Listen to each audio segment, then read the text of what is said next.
Hello out there, YouTubers.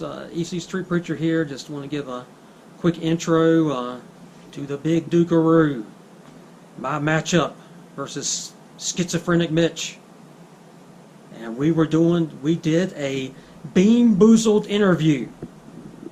So the challenge was, you can ask the other person a question, but you had to spin and take a Beanboozle.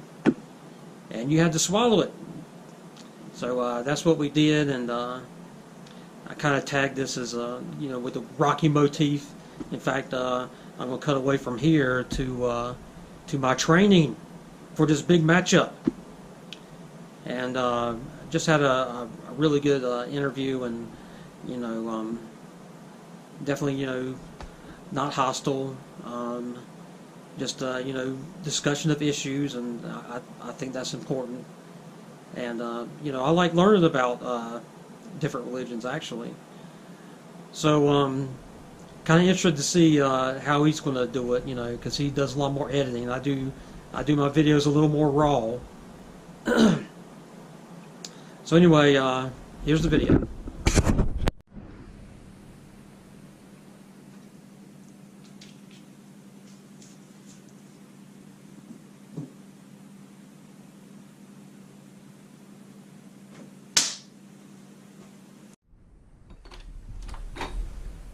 Whoa, EC Grandma! You need management, kiddo. Management. Yo! Here.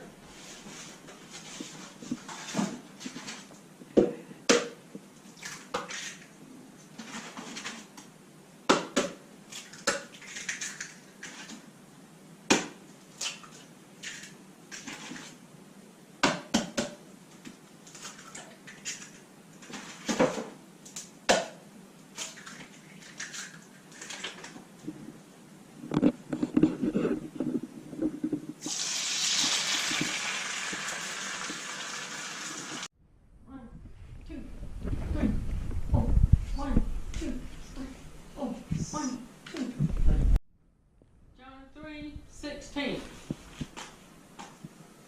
2 Corinthians 5:17. Romans 10:9. Acts 2:38. Come on now, you want it? You want it?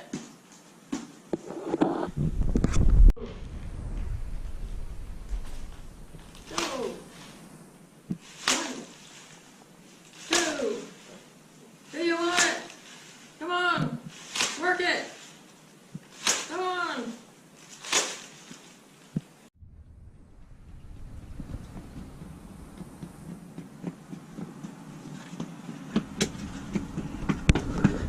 Yeah! Yeah! You Yeah! just went down the block. That's all. Yo!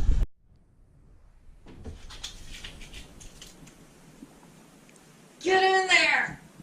Yo! All right, gentlemen, I want a clean interview. No foul language. Do not make fun of EC's hat. Do not make fun of Skitz's outfit. Shake hands. All right, interview begin. All right. I will begin if you don't mind. Well, one's a normal flavor, and one is a completely nasty flavor. Okay. You have to eat the Beanboozled to tell the question. To ask a question. All right. So I spin this, and then I find. Oops, I stopped it. Spin this. Whatever it lands on. Lime or lawn clippings. Do you see what might be lime or lawn clippings? All right. That's not a bad one.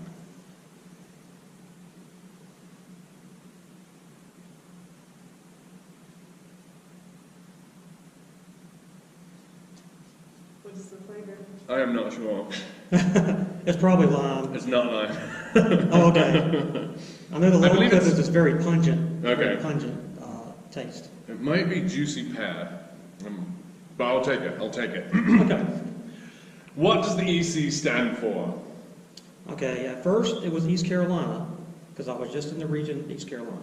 Because you live in Rocky Mount. Well, thereabouts. Mhm. Yeah. And then it was East Coast, because I preached in Charlotte. Mhm. And then, last year, in November, I preached in California and Oregon. Mhm. So now it's just Extreme Christian. Nice. Extreme Christian street preacher. Yeah. All right. Your turn. Okay. I've got Juicy pear Juicy Pear or or booger? Booger. That's this one. Yeah, with the spots. Okay. All right. Well, I got the pear. All right. Okay. We'll finish this jelly bean first. Okay. Suppose you have somebody come up to you and Mhm. say, I got this job, I eat, I sleep, I work, and, I'm just going through the motions, and, it's just so boring to me, I don't know what to do, I just spin around in circles. Mhm. How would you counsel that man? How would I counsel? Yeah, they're coming to you with advice and just saying, everything's Yeah. just a monotony for me. In a machine, and find themselves in a machine, I would counsel that person to follow their passion, I think, is what I would say. I would say, find that thing that awakes your passion and find more of it. All right. It's the same. Let's find a new one. Peach or bath? That does not sound Ooh. very good. Looks like this one. Okay. I think Will you come get this? it might be, You film this. no, I think this is the peach ball. Yeah.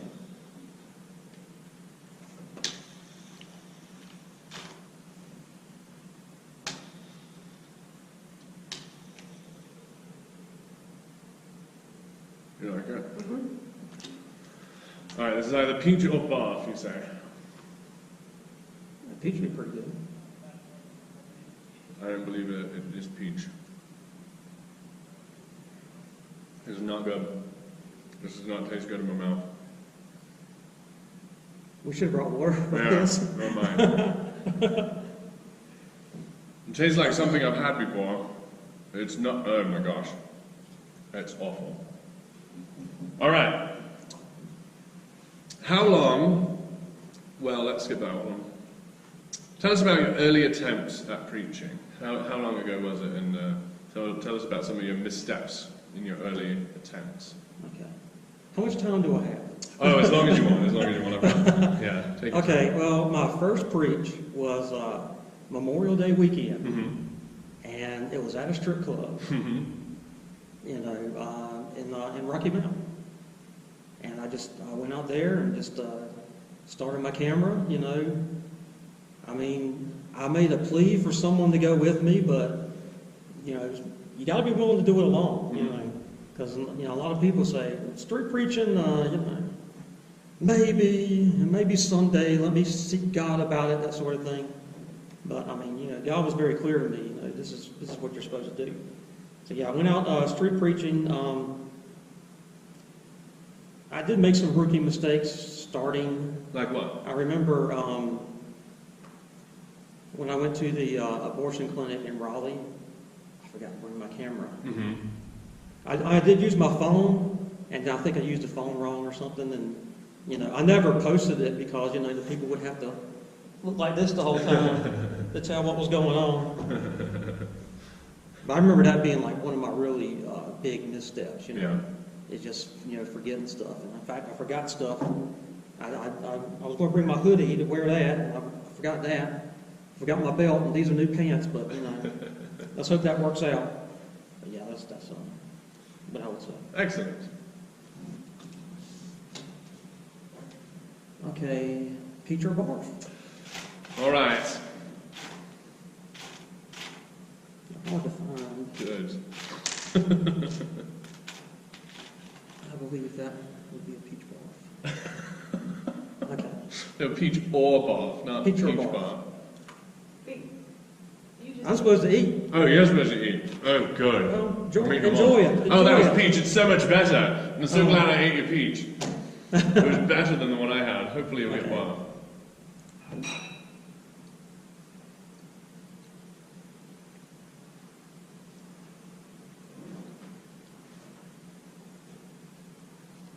Not very peachy. Hmm. I'm not sure if it's barf either. I'm Yeah. Maybe dead fish or strawberry banana smoothie. Caramel corn, moldy cheese. I guess it might have been a barf. I mean, Hmm. but yeah. Depends what they ate before they puked, I suppose. Okay, it's my turn to ask. Yep. Okay. Sorry about hitting the table. I've already done it like 3 times now, even though I told you. Oh yeah, I got the whiff of the bar. It's a delayed reaction. Yeah, they take a while. Okay, so suppose you have somebody come up to you and say, you know, because most people are just, and I don't know if you'll agree with this or not, but they're just focused on the here and now, what's in front of me, sort of thing. You know, 3 dimensions, 4 if you want to add in time. What if someone comes up to you and says, you know, I just feel like there's something else, you know, beyond all of this. More to this? Yeah. Well, how would you counsel them?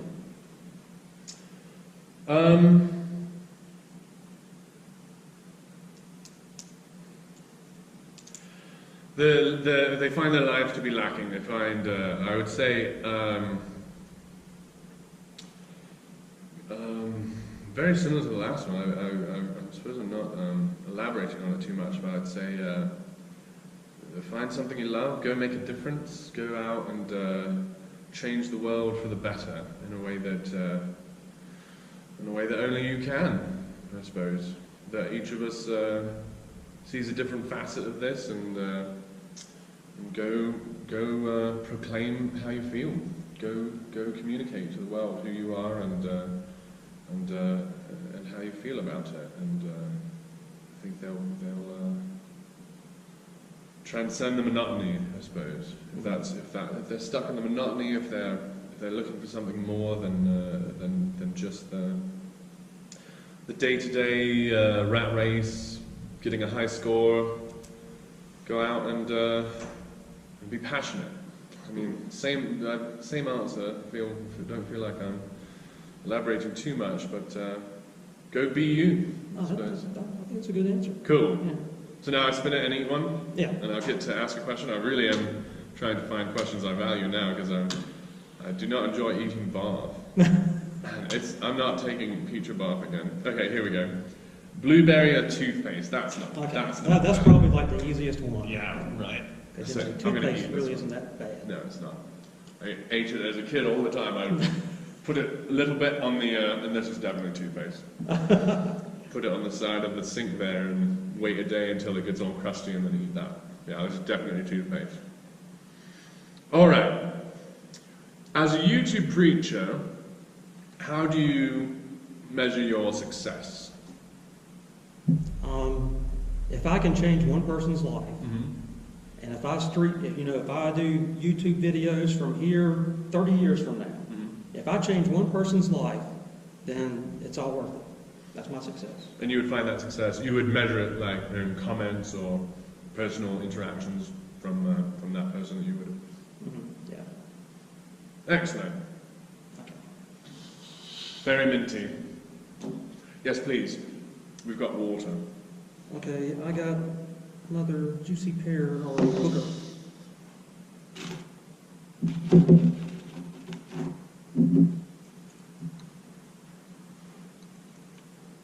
Juicy pear. I'm getting the cake loves today. Even the bark wasn't bad until like after I swallowed it. Okay. All right. I hate to give you all these life situations, but No. I'm really interested, you know. Mm-hmm. And this is often questions I ask, you know, when I meet other people, you know, people of other faiths or other viewpoints. Suppose someone comes up to you and says, well, look, you know, I've done some really bad things in my life, and I kind of want to make peace, you know, and you know, find some way to get, beyond this guilt and shame that's, that I'm feeling. Mm-hmm. How would you counsel that person? I suppose it depends on the severity of the of their guilt. If they came to me and said I've killed a couple of people, how do I go about that? I would very much advise them to talk to law enforcement about that. But if it's minor things like or not minor but less major than murder or things like that, I'd advise them to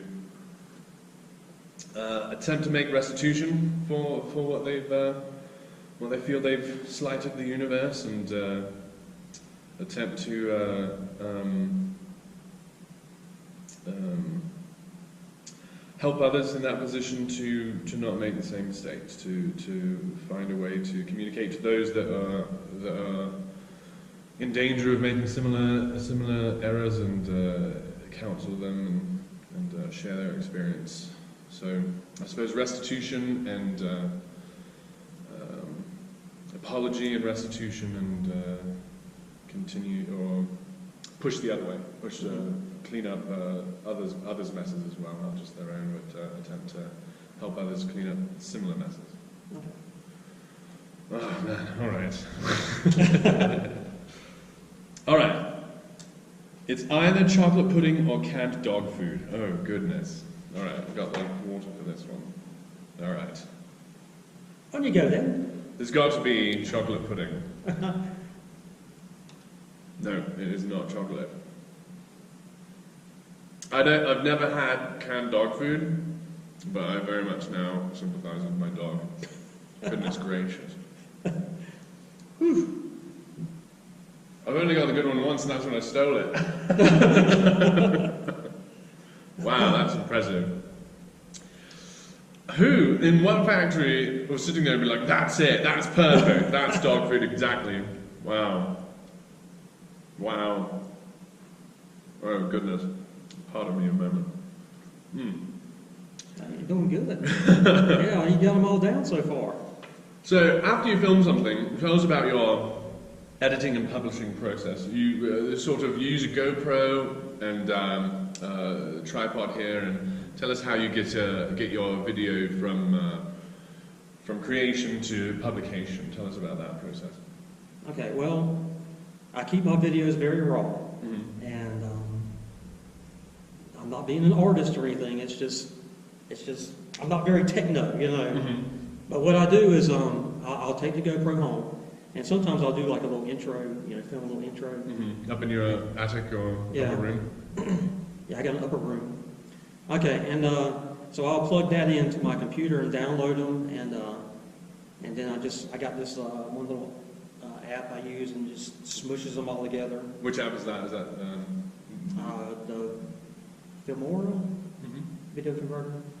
And if I need to cut something, I can cut it using that.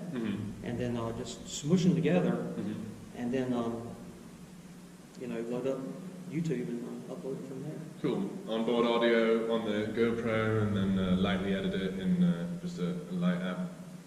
Excellent. That's exactly. Yeah, that's what I was looking. And I really try to keep as much interaction as I can. I mean, I only cut stuff out by necessity. But that's one thing I'm very passionate about, is making sure, other people get hurt too, I know some street preachers, they want to drown other people out when they're giving their opinion, and I don't agree with that, I mean, this is America, freedom of speech, so I just, sometimes, I'll edit out, if I'm talking to a cop, the other day I had to cut something out because it's like, oh, you live here? Yeah, that's got to go out. No, I agree. Freedom of speech is very much what I'm attempting to explore as well. The idea that as Americans, not just that we can speak our minds, but that we ought to. That speaking our minds is part of the process. Getting out there and telling our opinions shouldn't be embarrassing. It should be, or not just embarrassing, or dangerous, or it shouldn't feel like we're doing something unwise. It should be when you speak your mind, when everybody speaks their mind, the system works better. So I'm very fascinated by free speech and all that. And that's dog food. I can smell it on your breath. That's I don't know if I call that a good spin. all right. All right, that's a good spin. Okay, looks like mine's caramel corn or Moldy cheese. Yikes. I know what the caramel corn is. I used to eat those when they were just caramel corn and not moldy cheese. I had poison. Yeah.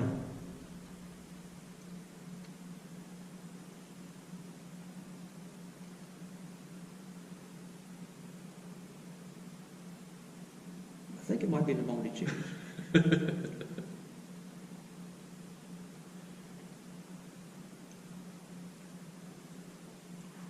I guess I'll have to wait for the aftertaste. Yeah. Yeah. Good stuff. It might have been the back one. Okay, there's the viewpoints of the Pastafarian religion that it's a satire done by atheists, but then there's atheists that are completely against it. Mm-hmm. In fact, I saw one lecture that this guy gave. He was an atheist, and he was just railing against, Pastafarianism. I just want to know what kind of dynamic is there as far as atheism and Pastafarianism. Well, I get a lot of criticism from atheists. I recently was out on the mall and had an interaction that sort of devolved into a yelling situation with someone who was not interested in conversation, but was there for a confrontation, and so I was able to give them what they wanted, which was confrontation. But I posted that and linked it to a subreddit to get sort of up the views a little bit, and it worked. I got 2,000 views in the first day, which is a record for me. Yeah, I was happy about that. But most of the criticism came from people who said, "No, I've not been religious my whole life," or "I'm a lifelong atheist," and things like that, and then telling me what I was doing wrong. I personally am of the opinion that a person cannot be without religion. I think a person who says that they are non-religious is just sort of doesn't have a handle on their religion, whatever it may be. I believe that saying you're non-religious is like saying you don't have a language. I don't think it's possible to be non-religious. We all have sort of gaps in our understanding of the universe, and we put sort of things we'd like to believe in those gaps, mythologies that help us justify the morality that we find. And so I feel like it's healthier to explore our religion, our beliefs, instead of deny that we have them. So when atheists criticize me about how aggressive I am, or how I should be more non-religious, I say that they're losing the fight, that atheists are not, if they aren't part of the conversation, then they are losing the conversation. And so sitting on the sidelines is not an option.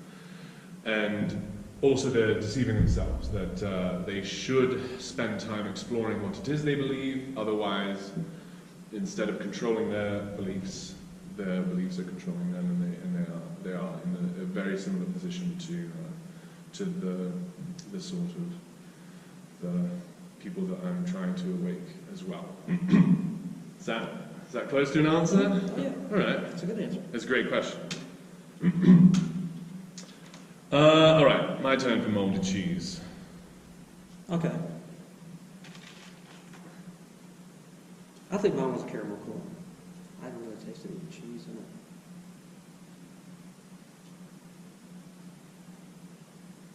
That's not good at all. Okay. Oh my.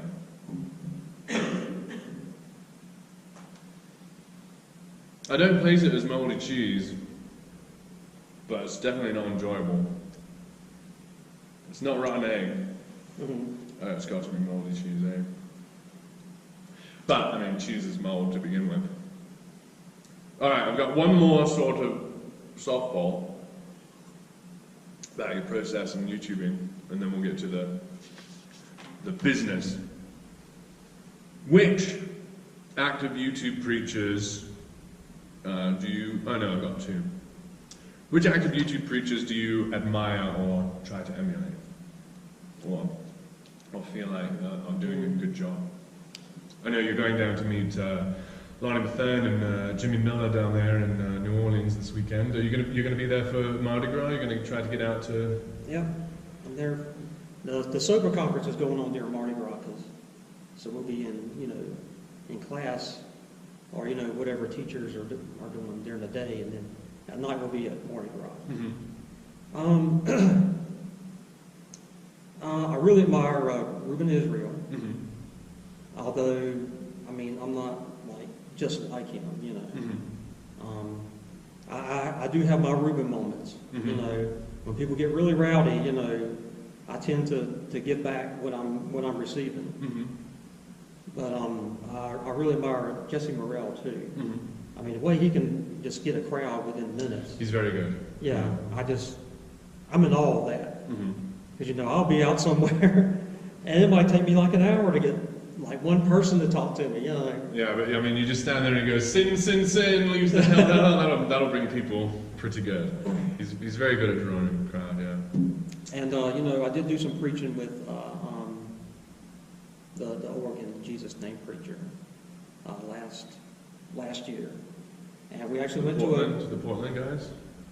He's not exactly a Portland guy. He's because they're really radical. Mm-hmm. They're aggressive, very aggressive. Yeah. And he's kind of soft spoken. In fact, the Portland guys are hell shaking. Is that right? The hell shaking. Hell shaking preacher. Yeah. And so they were hating me, but they were saying, "Oh, we like this guy over here," talking to him. Mm-hmm. And he apologized for it. He's like, "I'm sorry." It's like, no, that's a good thing because I'm leaving in a day or two. And if they like you, they'll keep coming to you and talking to you. But yeah, we went to Oregon State, and first time doing a campus preaching. I really like that. Mm-hmm. Campus preaching, yeah. Yeah, because we got a crowd up there pretty quick. Yeah. And I just really love interacting with people. Do you like those campus preachers? The vest that I wear is probably inspired by Jesse Morrell. His sort of retro clothes that he wears, I very much do like that. I follow him quite a bit. He's one of my inspirations as well. That was very cheesy now that I think about it. That was the bean was quite cheesy. Okay, I have peach or barf. Or you can do about a red one as well, which you get to pick, I suppose. You want long clippings or lime? You choose. Barf is hard to spot. Yeah. I might just pick one, because it's going to be nasty or whatever. Yeah.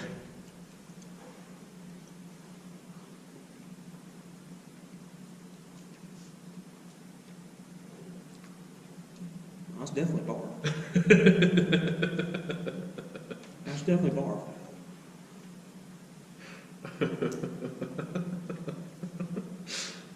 This is a fun game for the kids, is it? They like to play this game? I did do a Beanboozled with them, actually. And it ended up being between Joanna and Rebecca.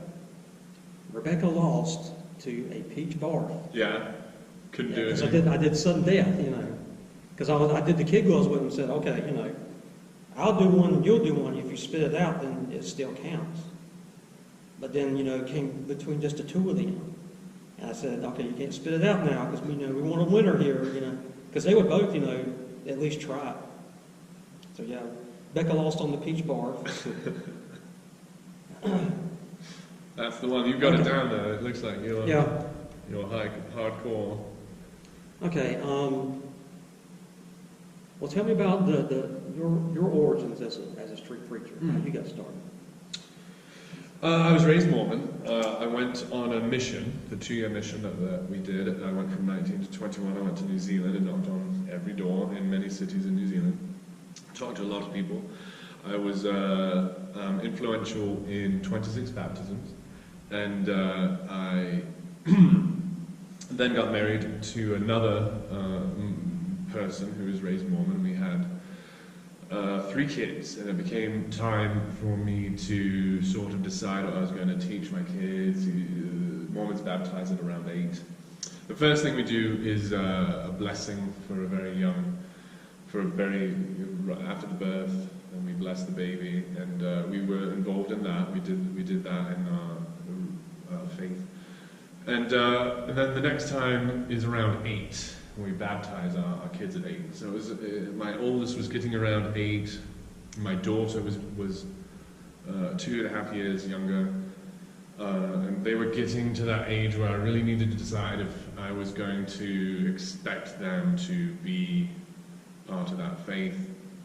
And I was thinking about some of the doctrines that we were taught, specifically that it is better to die than to lose your virtue. That a Mormon parent, ought to prefer that a child doesn't come home than come home sullied. And I just couldn't, for the life of me, get myself to feel that way.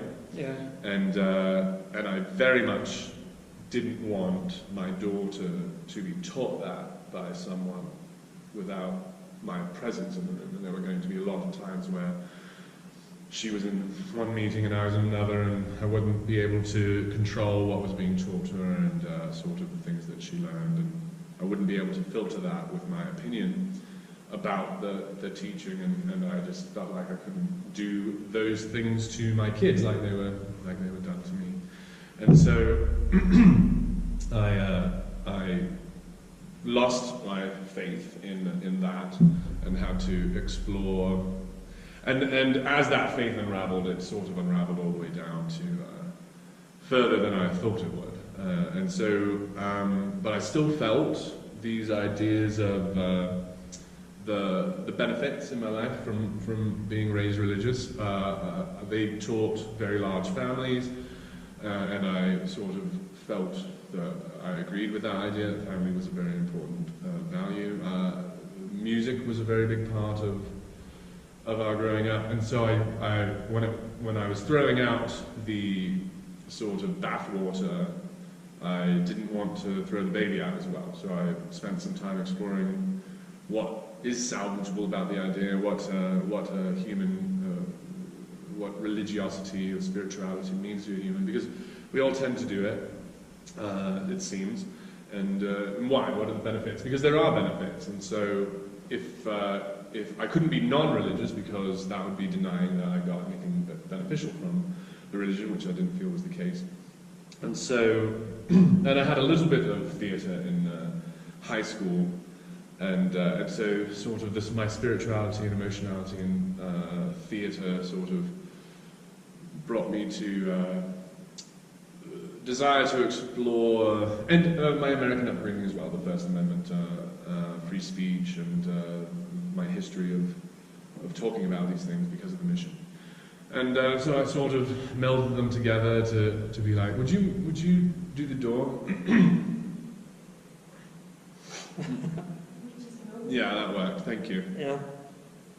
So I took all those influences and melded them together as a sort of street performance to invite, and just to invite the conversation to continue. That maybe we don't know everything we need to know about these topics, and we can continue the conversation. Yeah, does that answer your question? My origins of why I'm... Oh yeah. Yeah. All right. Man, my turn. Hopefully I can get this cheese out of my mouth. Whew. Maybe get some toothpaste. Yes. Coconut with spoiled milk. I don't think we've had that one Oh before. boy. It's got to be those white ones right there. My kryptonite. Is it spoiled milk? Oh, well, here it is right here. That's not coconut. Yeah. Oh, that's just bad. horrible. It's bad. Trust me. Oh! I mean, how do they get it so perfectly? Like, whose job was it? How do you complete that job? Oh! Yeah, that's amazing. They can do that. Wow. So I can't ask a question when I spit it out, is that alright? I've got to Yeah, Woo! got to go down. That's savage right now. Goodness great. Oh my goodness. It should be the same as the cheese one, right? Though spoiled milk. Oh my goodness. That's horrible. That's horrible. All right. In your Super Bowl sermon, you talked about funding and how you didn't need it, but if you got it, you had plans. So tell us about what you would do if you were funded beyond your expectations, and sort of if you would have you used any sort of online tools to seek funding? Have you, like Patreon? Have you looked into that at all? Or any of those ideas? Oh, GoFundMe and Patreon. Yeah. And what would you do with it if I'm just, if I get more subscribers, I might do a Patreon, but I haven't really, you know, I mean, money's just not, it's just not important. It's a distraction from, yeah.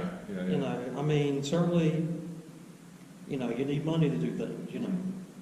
I mean, Do you find it to be very expensive going out normally? Yes, you have a lot of signs. Then how much do you spend on signs? well, I mean, I make a pretty good salary, so, I mean, yeah, I'm mostly self-funded. I mean, I have had a few people, you know, help me out here and there.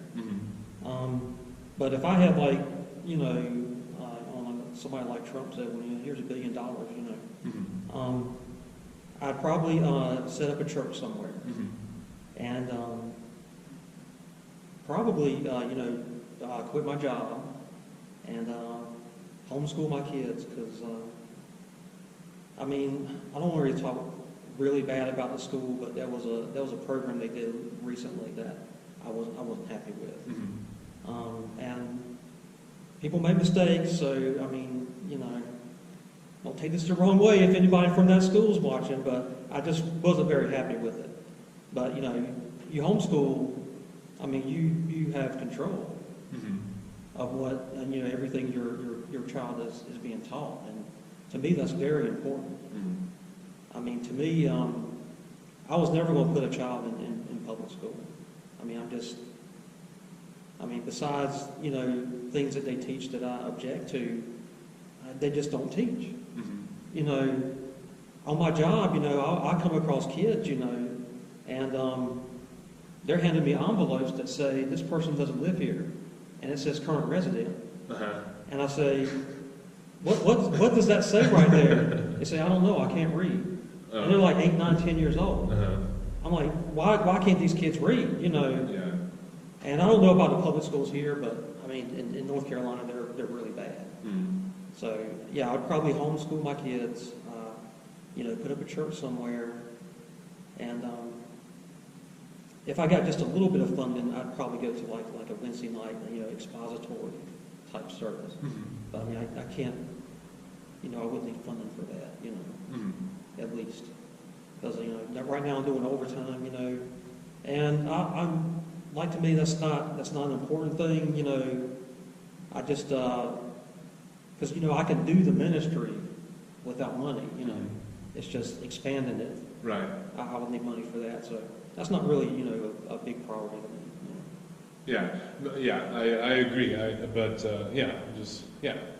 not a huge priority. Just wondering where you would put it if you got it. That's a great answer. Your turn. I'm still, man.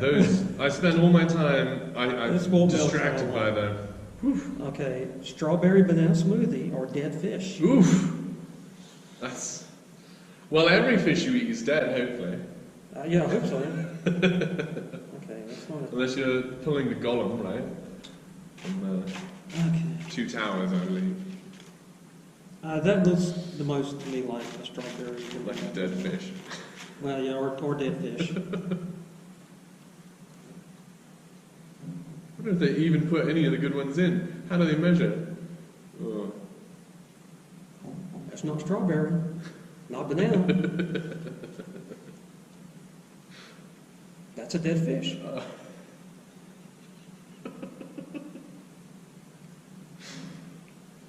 Wow. Shocking. Okay, I'm gonna borrow some of your questions because they were very good questions. Oh, thank you. Okay. So how do you measure success as a street preacher? I review my, because like this recent one that I had, it was a fella came up to me and I said, "Do you believe in the Bible?" He was obviously drunk, he was day drinking, and he was probably didn't have a place to sleep that night, and so he seemed to be confronting me instead of conversing. And I posted that, and everyone, of course, said that it was nonsense, and I shouldn't be doing it. And so for that one, I reviewed my performance, and that's sort of how I measure whether I was successful, was whether in the moment whether the things that I was saying were honest and to the point. So I suppose I'm not really thinking about. I do enjoy views. I like that a lot. I have a Patreon page where I'm asking people to go to, and that's been sort of stuck at the very low bar for a very long time. And so I try not to think of those too much as a measure of my success. But whether or not whether or not I can communicate about the points that are brought up, whether or not I am educated in the ideas that are part of these conversations, and whether the points that I'm making are salient, whether they're valuable, whether they're progressing the conversation. So I suppose it's just, if I look at it, and a lot of my old videos are very sort of they're more about the show, like the how animated I am or whatever is sort of embarrassing. And so I suppose I measure my success by whether I find what I'm saying to be repetitive, something I've said before, or to the point, I suppose. Because I can't use views yet as a measurement of success. I got to. Same here. Yeah. How many followers do you have at the moment? I have like 83. Oh, is that right? That's cool. That's cool. I wouldn't call them followers though. Yeah. That's a hot button term in Christianity. I see. All right. Okay, I'm done with the yellow card, and now we'll go to the pinks. These ones are more about doctrine. I'd better pick one before I get distracted by what's ever in my mouth. All right, here's a good one.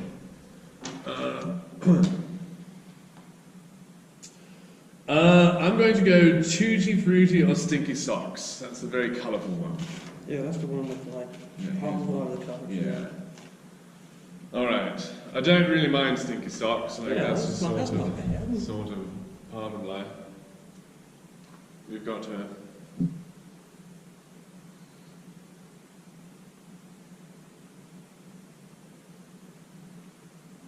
I believe it's Tutti Frutti. Bubblegum. Tastes like bubblegum. Yeah. Yeah. That's nice. I enjoy it. All right. The question is.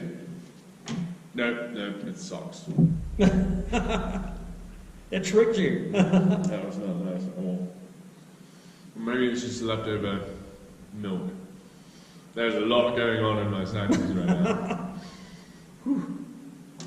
Acts 2:24 says, all the believers were together and they had everything in common. Do you believe that the apostles were communists?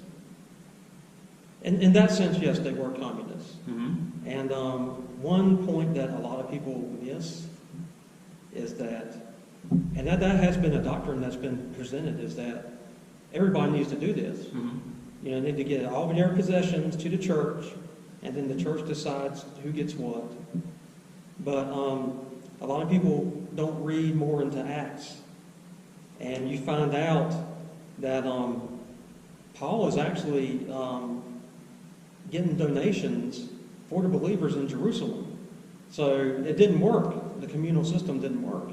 Mm-hmm. It was a complete failure. So Paul's got to go out and get money for it. Mm-hmm. So yeah.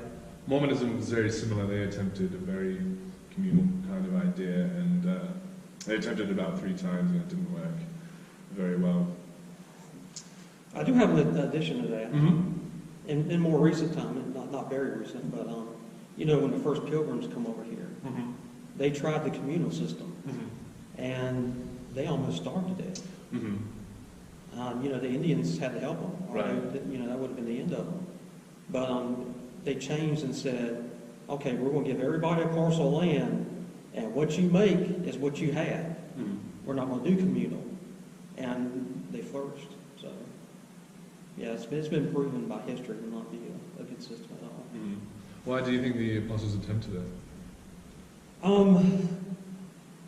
don't know, to tell you the truth.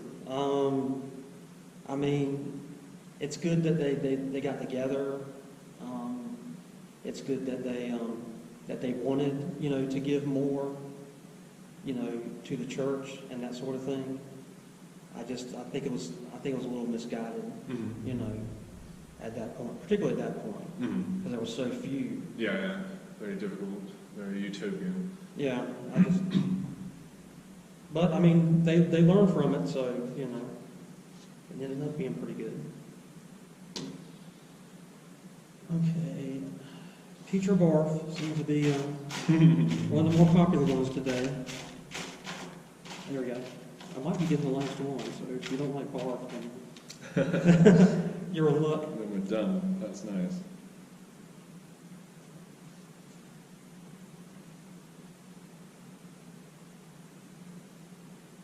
Yeah, that's definitely barf. That's two of that for you. That's rough, man.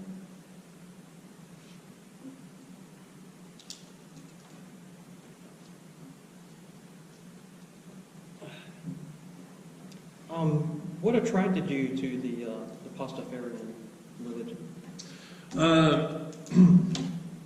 Its lack of rigidity. The dogma that we have, the one dogma, is that we have no dogmas, and I find that to be an invitation to explore sort of exactly the things that need to be explored. In my previous faith, which is, like I said, Mormonism. And Mormonism's as Christian as they want to be. We can sort of. There's a lot of with a high focus on the Bible, a high focus on Christ, and a lot less to do with the sort of the Joseph Smithy parts of it. But the major problem that we have is that, or that the Mormons have, is that you can't effectively criticize at all from inside. You've got to. It's sort of a patriarchy, a top-down sort of model, and there's that values obedience over personal revelation, I suppose. And so the dogma of the Pastafarians that there is no dogma, the only dogma we have is there is no dogma, it sort of illustrates the danger that I saw in the rigid systems that we have. That idea that if you have an argument, bring the argument, and we'll talk about it. And however you resolve the argument is how you resolve the argument. You're not going to be condemned for it. We're not going to point to the commandments and say, well, you're wrong here and here, and so you're disfellowshipped. There is no Pastafarian who can tell me that I'm not Pastafarian. Whereas there are quite a few Mormons that can tell you you're definitely not a Mormon. And so just the inclusiveness, I suppose, the inclusiveness and its desire to explore the new is sort of without and because atheism was very attractive as far as something to declare myself, but it doesn't. The idea that you're an atheist, it doesn't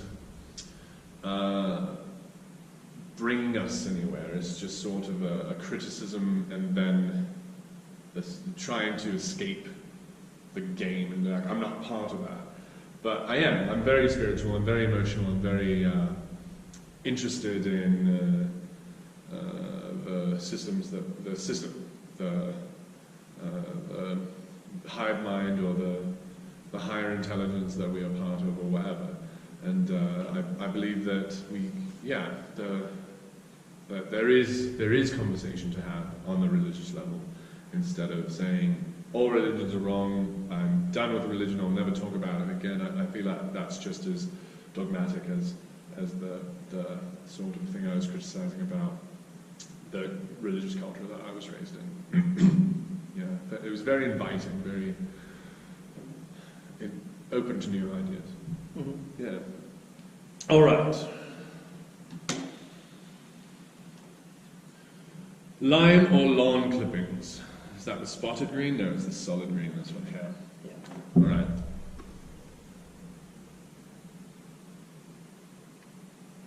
That's lawn. It's not that bad, actually. It's kind of clovery.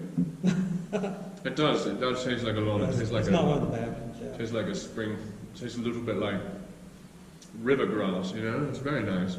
I enjoy it. Okay. Paul said, he's headed from Jerusalem to Damascus with, who is he with? His companions, I suppose. Yeah, there were some people with him. Yeah, I don't think he names them. Mm-hmm. And he heard someone. How can we be sure that he was being contacted by Jesus and not the adversary? How can we be sure who he's listening to? Well, you can see a change, you know. I mean, to classify the entire experience, you know, the light comes down, and he hears a voice. He doesn't know who it is. You know, the voice has to, you know, identify itself. You know, I'm Jesus who you're persecuting. Mm-hmm. You know. Why do we believe that voice? I mean, there is kind of a knowing. I mean, that's one of those things that I don't think you can empirically state. You know, we know this because of this. Mm-hmm. You know, that's why the scripture says, you know, test the spirits. Mm-hmm. You know, if you think you're hearing from God, what are those tests?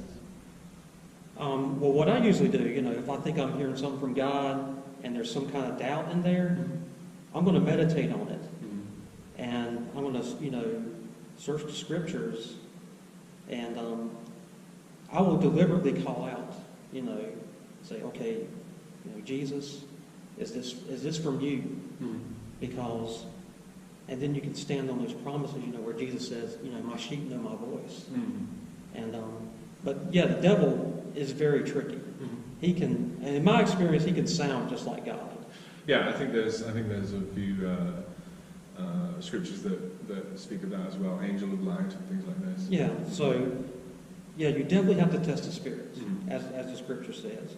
And I think once you see the change in Paul's life, you know that wasn't the devil. You know, because the devil would just say, well, you know, go back to persecuting Christians, because he was doing a lot of good work for the devil at that time, you know. I mean, you know, voting for people to die. He was, he guarded the clothes of Stephen when they stoned him to death. And he was even torturing Christians to make them blaspheme. You know. Yeah, he was in early Acts, he was very prominent. Yeah, the change was so dramatic that it took a while for the apostles to accept him. You know. Yeah, he and Peter had. And there was a huge backlash. You know, I mean, he didn't even make it out of Damascus. They had to lower him out of the basket, right? Because they were trying to kill him. I mean, right from the get-go. You know, when he first started. So his change and also a sort of personal revelation that check to see if what he's saying matches the scriptures. Is that what you're saying? That's how we can be sure of Paul's authenticity? I think anyone that has that kind of revelation, that kind of experience, I mean, you can tell if there's a definite change, you know. I mean, people say, you know, something's different about him, you know, now. I mean, if you had met me 5 years ago, you probably, you know, I'd be totally different than I am now. And I mean, if you told me, well, you know, 5 years from now, you know, you're not going to be watching TV shows. You're not going to be watching movies. You're not going to be playing video games, and you're going to be out street preaching. I'd say you were crazy. Yeah. There's no way. But I just had that experience, 3 years ago when God just poured out His Spirit on me. I know I'm getting to my testimony. It's fine. No, But He just poured out His Spirit on me, and it was such a beautiful experience. But at the same time, I saw, how ugly my sin had become.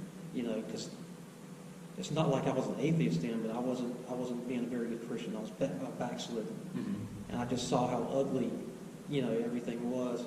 But at the same time, God just poured out His Spirit on me, and He could have been very justified in saying, "Well, you just stay in your sin," But when I had that kind of experience, I just said, I said, God, whatever is getting between me and you, I just got to keep having this, this communion, this fellowship, this relationship with you. I said, whatever's between me and you, I said, just show it to me, and I'm going to get it out. And that's when things started breaking off. So. Cool. It's my turn now, isn't it? Yes, if you would like to continue the beans, yes. Oh, these are new ones. Oh, no. Oh, you can choose the line. I mean, you can choose either of those. I do not. To me, it looks more like the caramel corn multi-cheese. Good, that's the better one. The spoiled milk was very unpleasant. Okay. I believe it's one of these.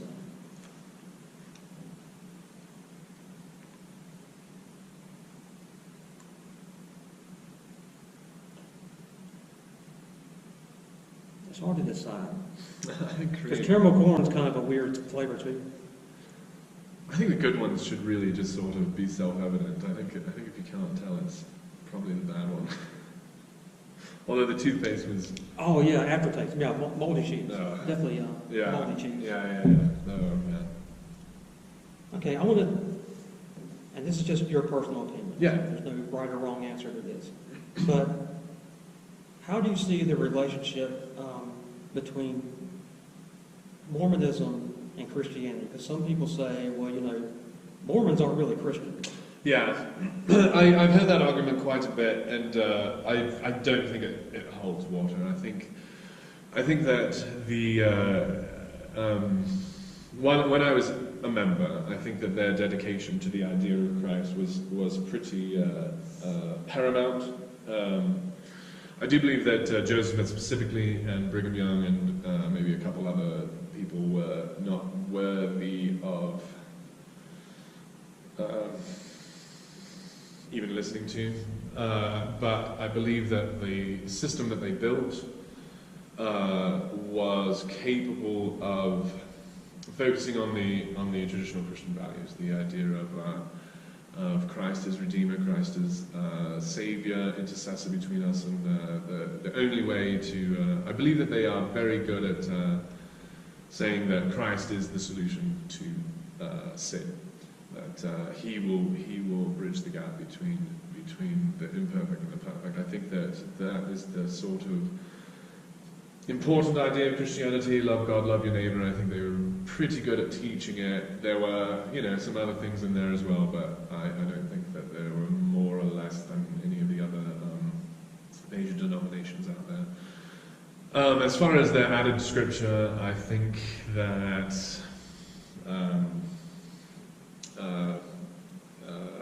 I don't think that the idea of scripture is as rigid as some of us make it out to be. I think out of the 66 books of the Bible, I don't think that there are only 66 inspired books.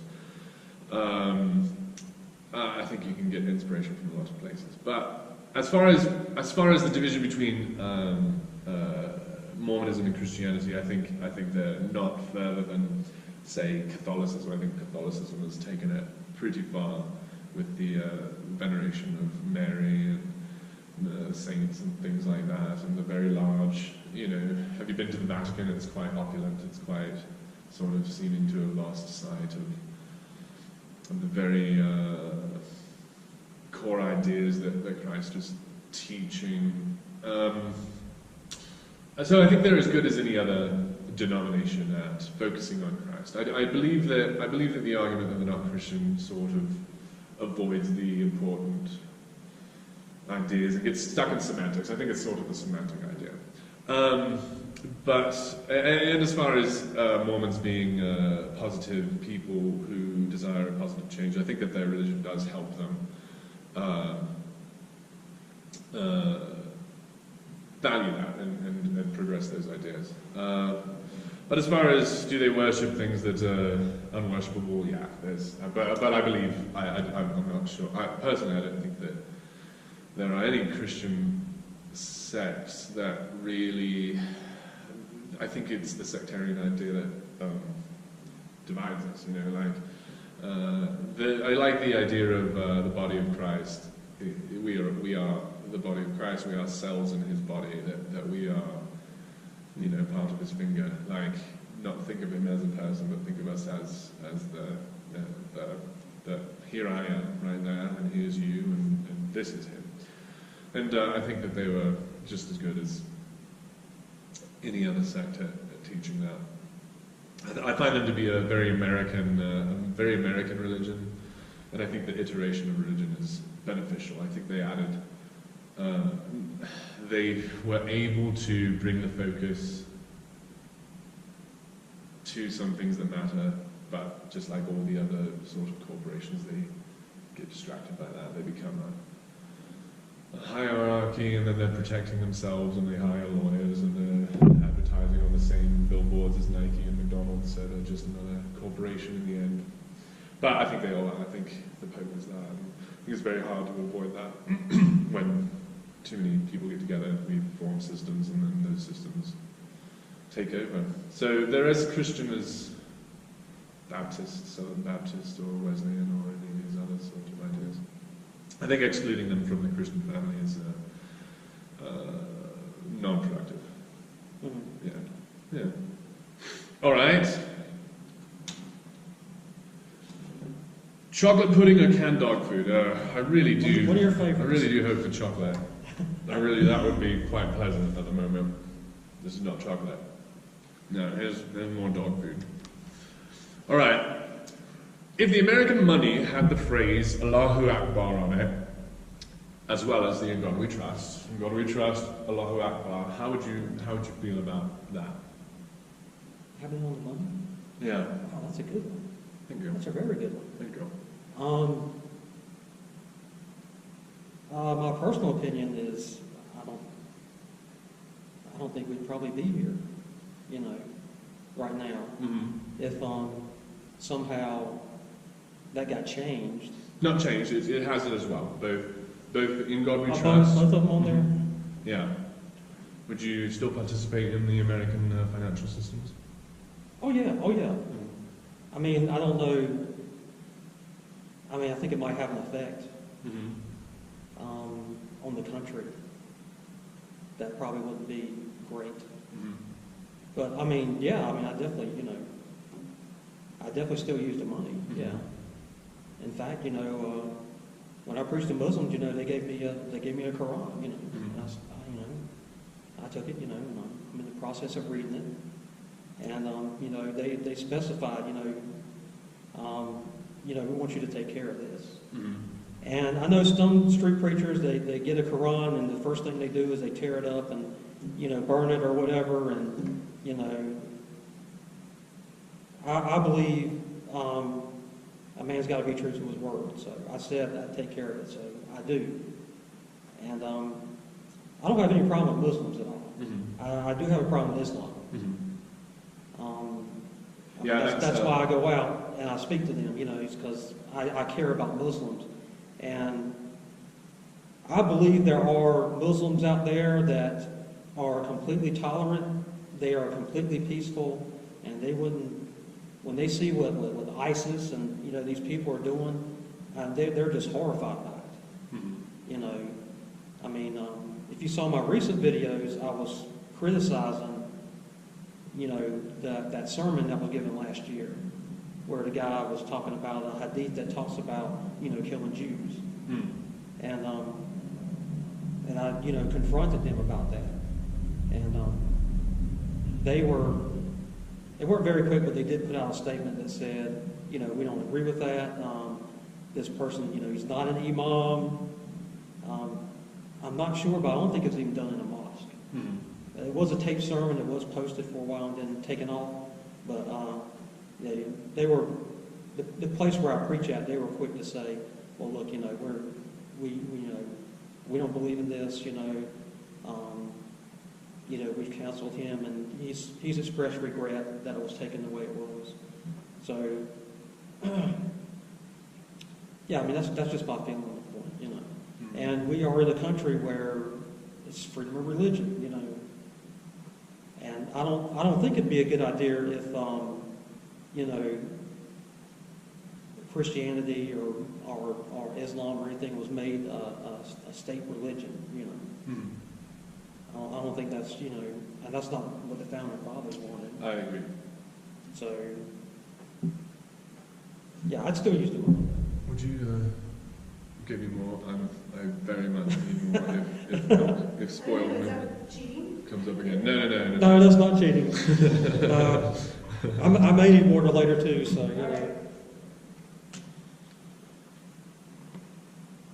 Okay. Oh, we got the strawberry banana smoothie or dead fish again. All right. Yummy. I don't know if I had that dead fish yet. I'm sort of happy about that. What other options do we have here? Rotten egg. We haven't got that. Buttered popcorn and rotten egg. Oh, have we had that one? You tried that one? No, I haven't done And that. I think we've done just about everything. booger, I suppose. We haven't really. Yeah. I had a chance to get a booger. I didn't get one. Okay. I smell it before I put it in my mouth. There's a dead fish. Oh.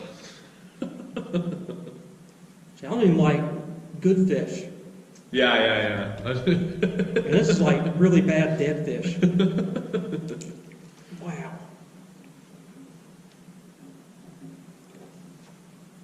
Ooh. That dead fish is really bad. Okay.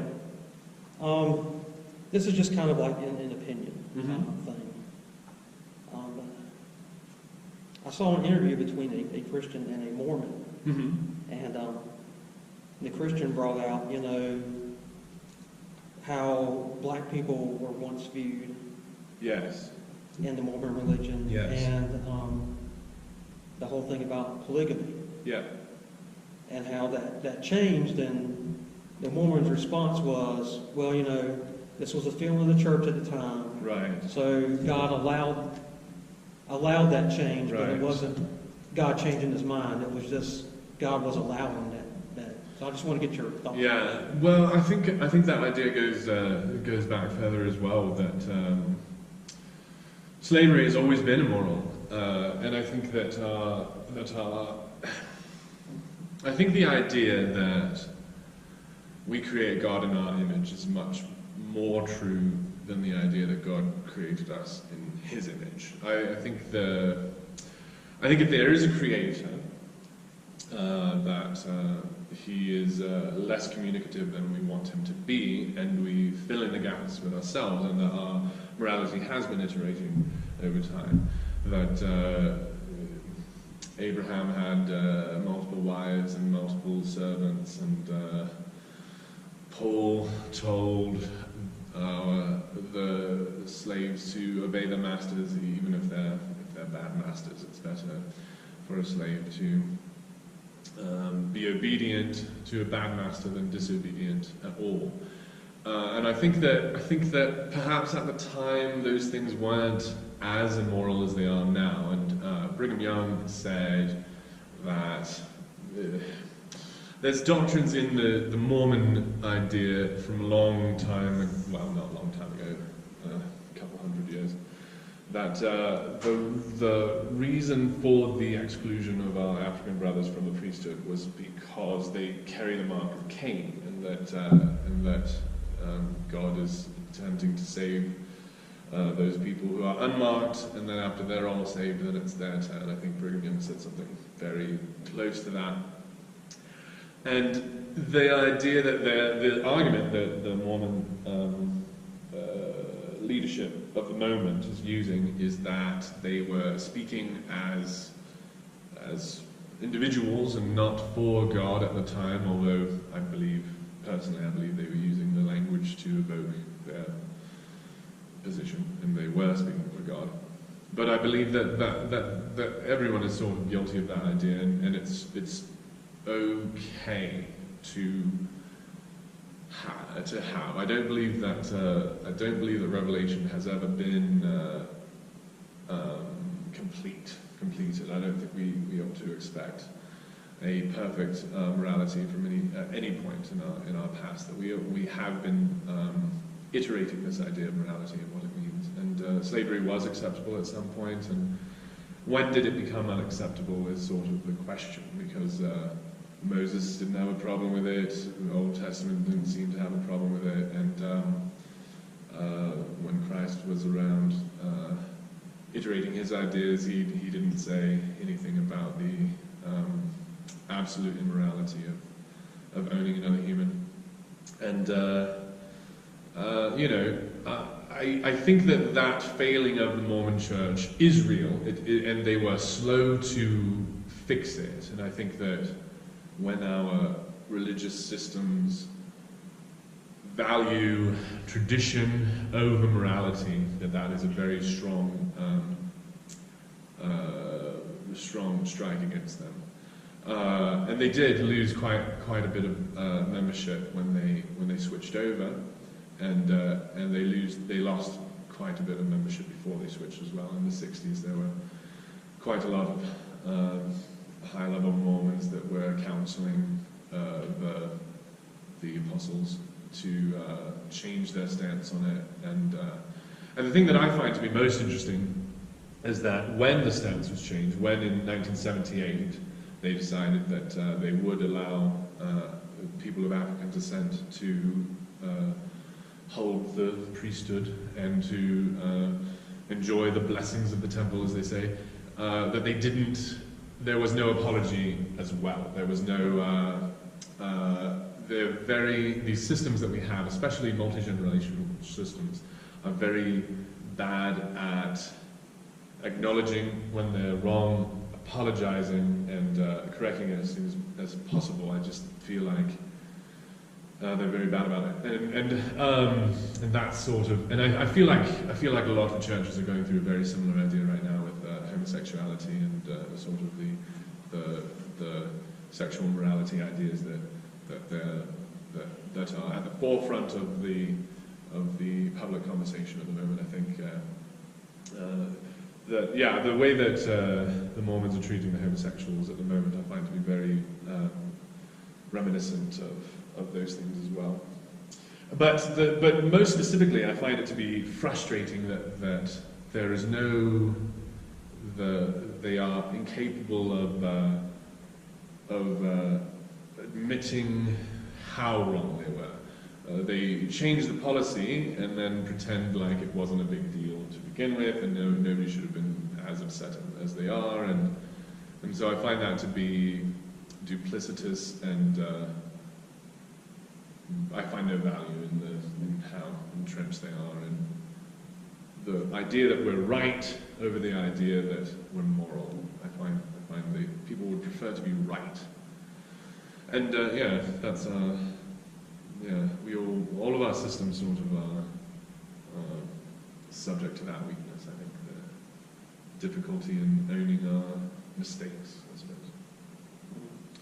Does that answer the question? Was that? Yeah. All right.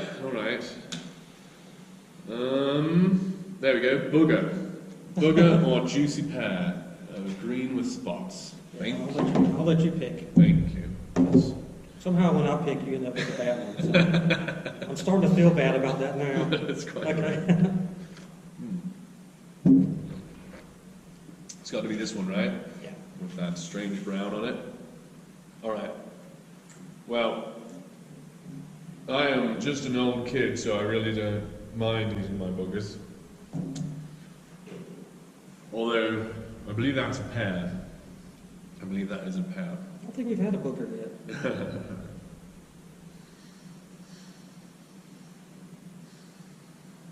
All right. Here's an idea. In the letter to the Corinthians,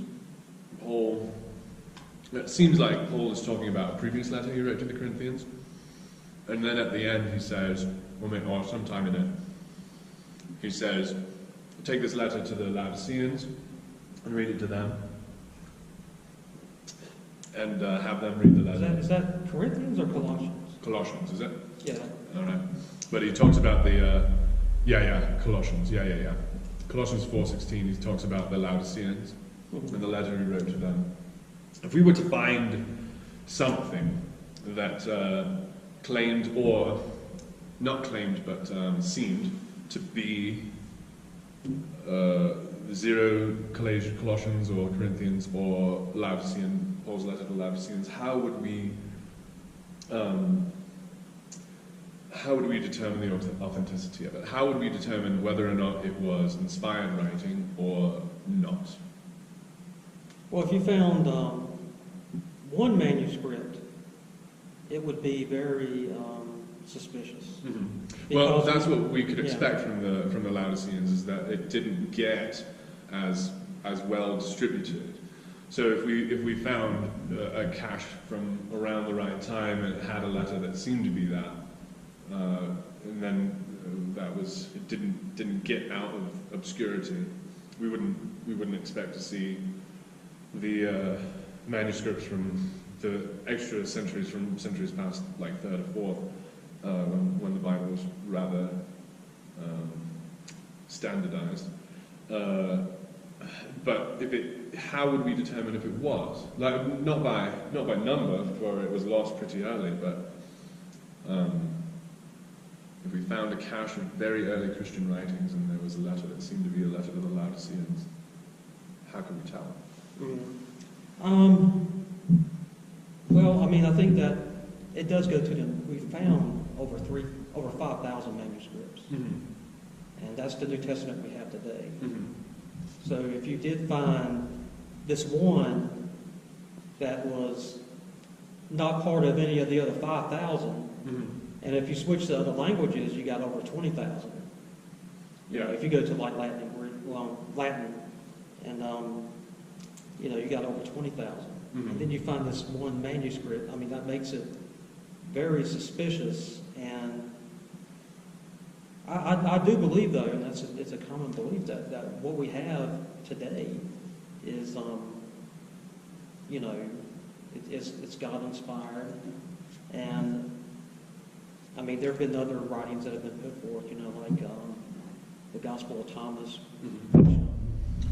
There's a gospel. Very, very weird. Yeah. Very weird gospel. They found the Gospel of Judas recently Yeah. in the things, and that's quite trippy as well.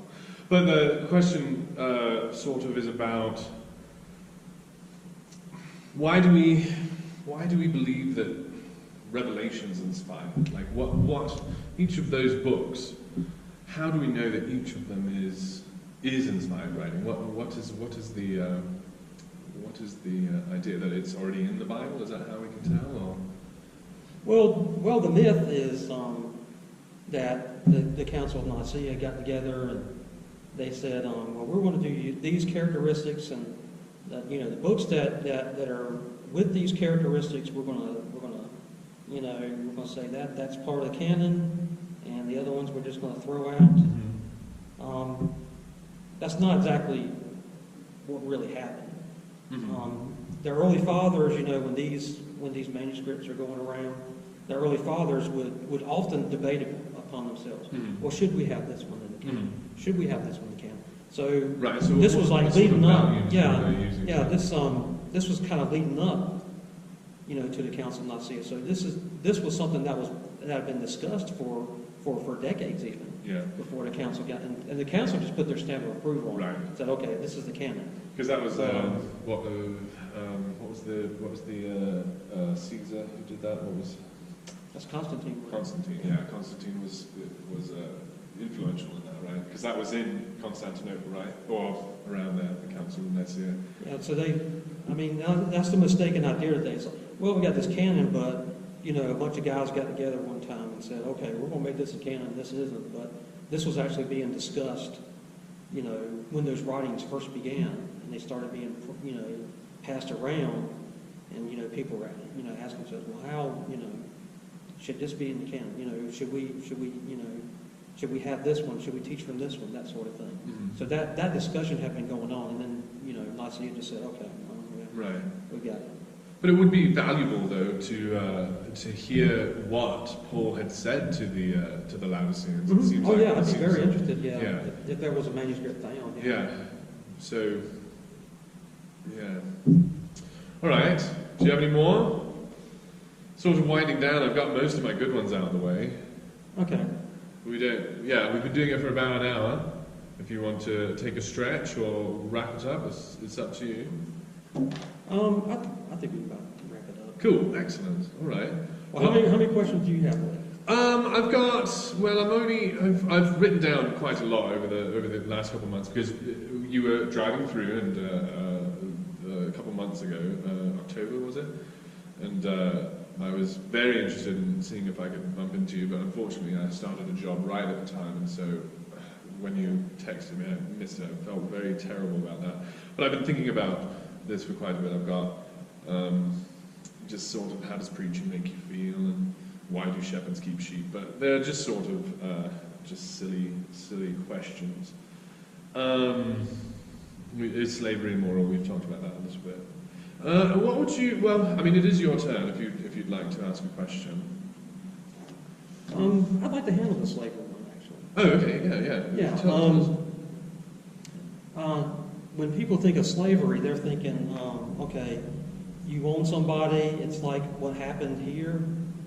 Well, which how about to me Old was an Testament? abomination. Yeah, which to me is an abomination in the sight of God.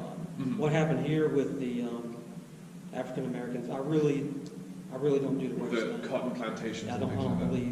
believe in race. Technically, the Bible doesn't teach that. We're all from up. But well, I believe we're all from Adam and Eve. But Yes, that's we all another question. came off the boat. We all came off the ark.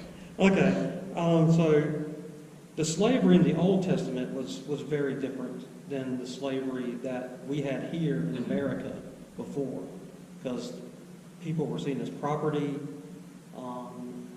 They were mistreated, and there really wasn't a whole lot of penalties for mistreating them. In the Old Testament, how you got into slavery was you owed somebody some money, or you wanted them to loan you some money. So you say, well, okay, I'll work for you for this amount of time. It's more kind of like an indentured servitude. There was that, and that's So we got, and so you would say, okay, well, I'll work for you, for this amount of time. But that slave did have the option of saying, when it was time, when their time was up, which was usually either the Sabbath or Jubilee. the Jubilee. Yeah. They could say, well, I want to stay here, and then Right. they All their years. yeah. Right. Slaves in the Old Testament could own property. Like I say, in the Jubilee, they would get their property back. If you beat a slave in the Old Testament, you had to let them go. And then what I mentioned, as a loan, if you felt like they paid, and if they beat them and they left, then they lose their money. Right. So slaves were definitely treated better. Like I said, they weren't seen as property. It's more like like with the military. When the military offers the GI Bill, which I had the privilege of being able to have. That's excellent. Yeah, which was very, very good.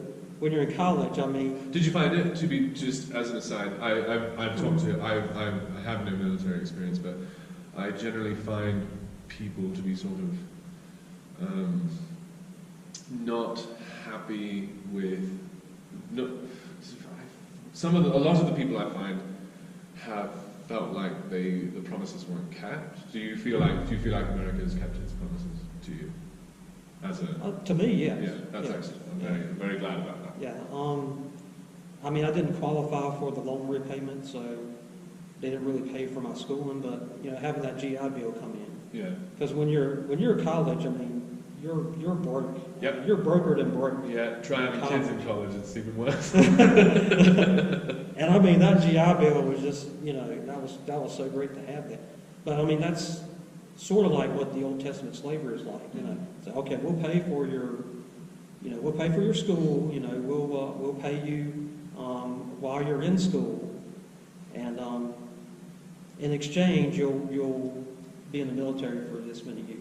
You have to do a certain amount of years. Right. After that. A tour? How, is it called a tour, or it's only a tour if you leave the country? Yeah, tours were when you left the country. Right. I don't remember exactly how we're going. I think it was at least. Well, I was in for a while. I was in for like 8 years. But That's amazing. I think it was like. It's cool. Stateside mostly. Yeah, just a few sites. Yeah. I volunteered to go to Somalia, but they didn't let me go, which I guess was God's protection. Well, because Somalia didn't turn out very well for us. So, yeah, I'm glad I didn't make. That's they didn't take my offer on that yeah, one. well, your service is most appreciated. Thank you very much. Okay, had to change the battery there, but Yeah.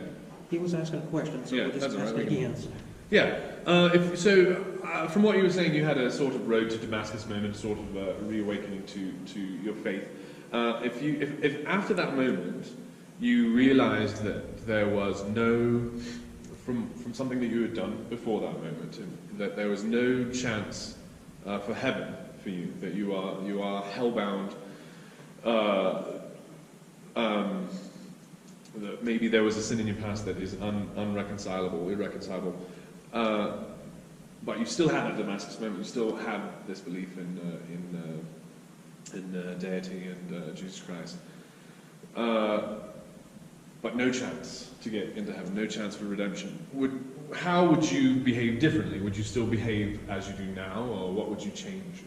What would be different about your life than how you're living today? Well, I mean, that's kind of a weird question. It is, yeah, because I mean, we're all redeemable. But if you look back and said, well, back when I was a non-believer or a light believer, I've committed those 7 murders, and I really don't think that I am worthy of forgiveness, but I still do believe in the divinity of Christ and His power to forgive my family and those around me, and that other people are heaven bound, but not you specifically. There's no reward for you after this life. What would you change? Or what would you change?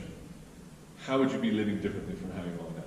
Would there be a difference? Mm-hmm. I assume that there would not be a difference, because it's not the reward really that we're striving toward, but the reality of the gospel that we preach that motivates us. That's what I would expect. But would you expect much difference in how you would live if there was no reward for you in the afterlife? Well, I think there is some kind of benefit to doing the right thing.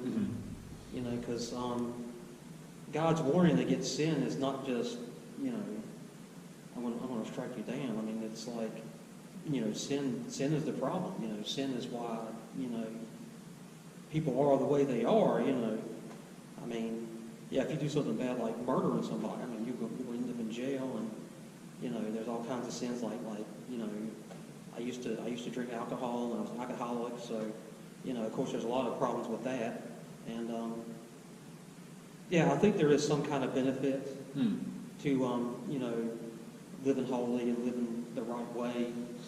I mean, like I said, that's kind of a strange question. Yeah, but I believe you answered it. I believe your answer is that there is benefit to living a righteous life, even temporarily, even if there is no chance for heaven. There still is benefit to living how you are because of its temporal benefits. I think your answer is very good. I think it's kind of what I expected. Let's see. Anything else? How would you respond to the test of Abraham if you had a dream and God came to you in a dream and asked you to sacrifice your child to Him? How would you respond to that test? That's always been an interesting subject because people, and particularly when you see movies, where God tells Abraham, and Abraham just like, oh, why do I have to do this? You know, all these pagan gods do this. Why do I have to do this? Mm-hmm. But there's no scripture behind that. It says, God says, okay, sacrifice Isaac. Yeah. And He woke up and he was on his way the next day. on his way the next day. Yeah. So we're like, well, why, you know? And that's why he's heralded as the, you know, the father of faith, you know, because he believed, you know, Mm-hmm. after all those years, and then the promise comes, and then God tests him this way, and you know, he passed the test.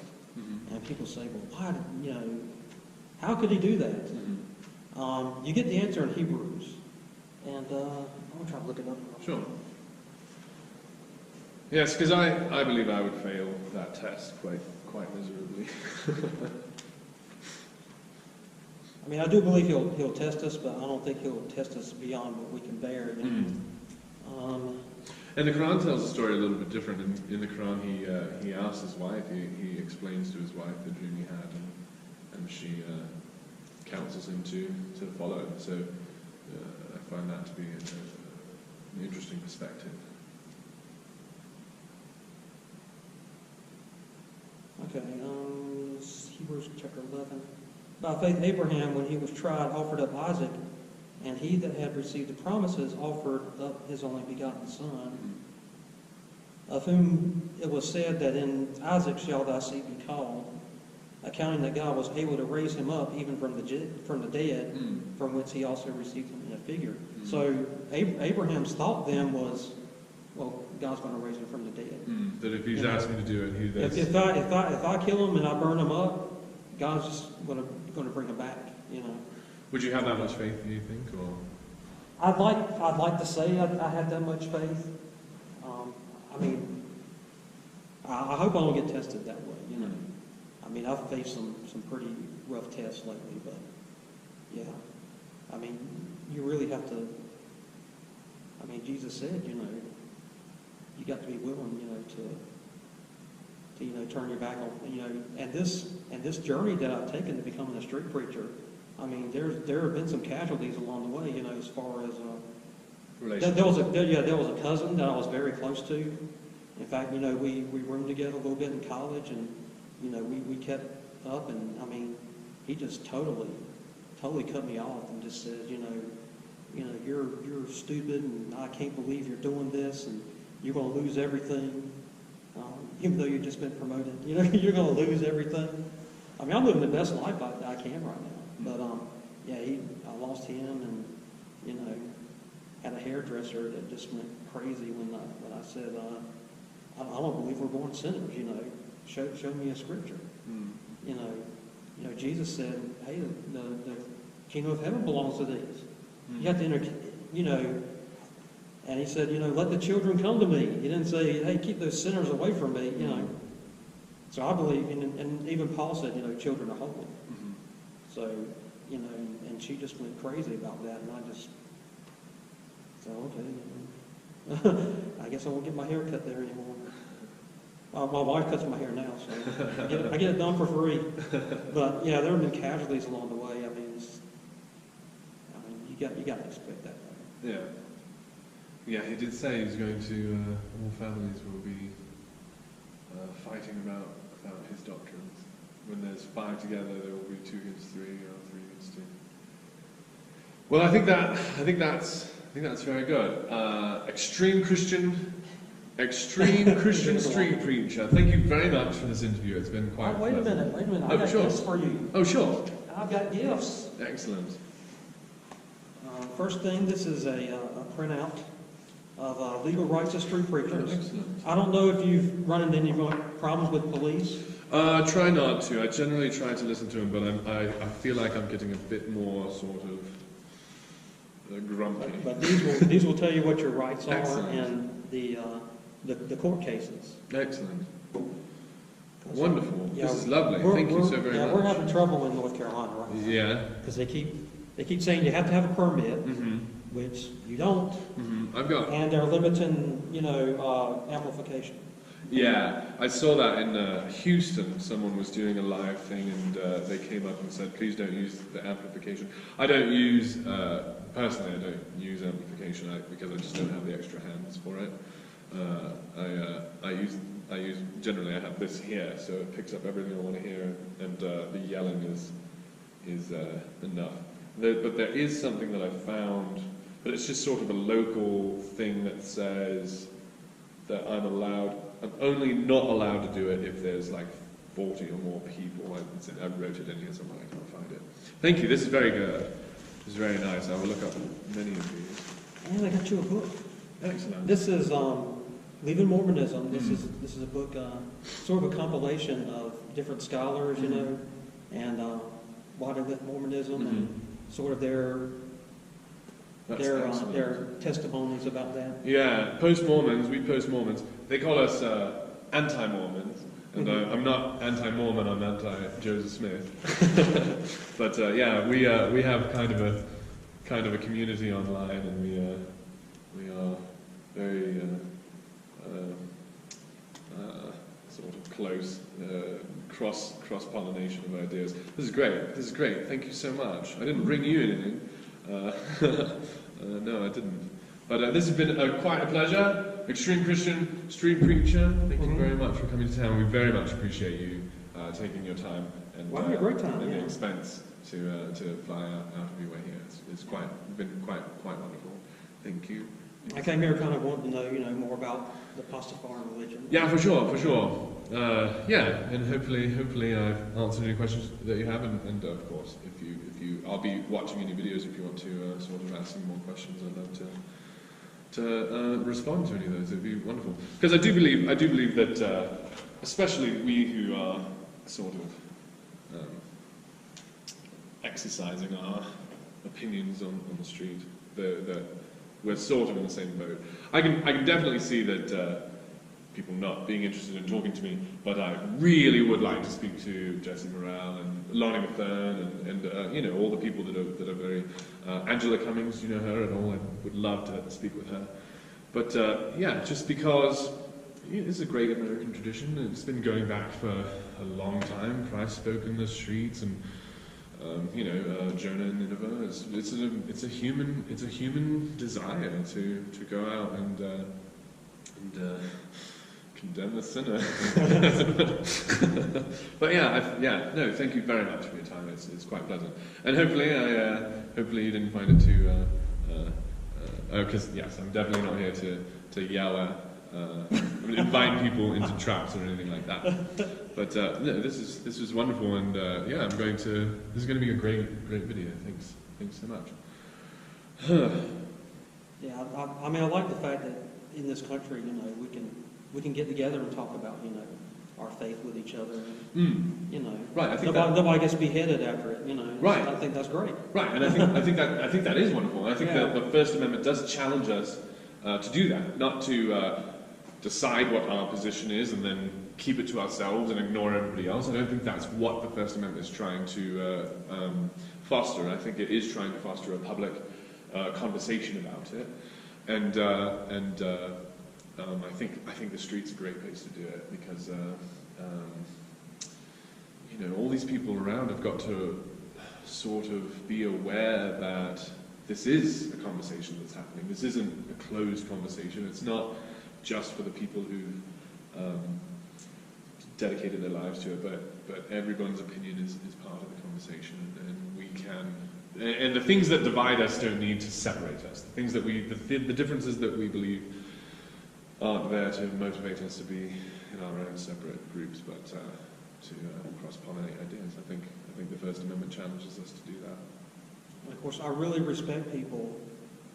They put down the Doritos, they get off the couch, and they go out and speak on the street. It's very difficult. It's very scary. Patrick Henry said, "I may not agree with what you say, but I'll defend to the death your right to say it." Yes. Yeah. I would step in if some police were hassling some Hebrew Israelites. I'd step in. Even though I don't agree with them. Yeah.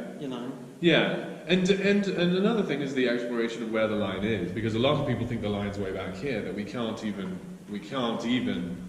that it isn't correct to get out in the street and that's sort of over the line, and it's not. The line is harassment, right? The line is physical abuse. And so I do like to yell in the street. I like to to yell, and when people say don't do that, why? What was the purpose of not doing it? That's how we got into this position of not understanding each other. Is certain things are not allowed.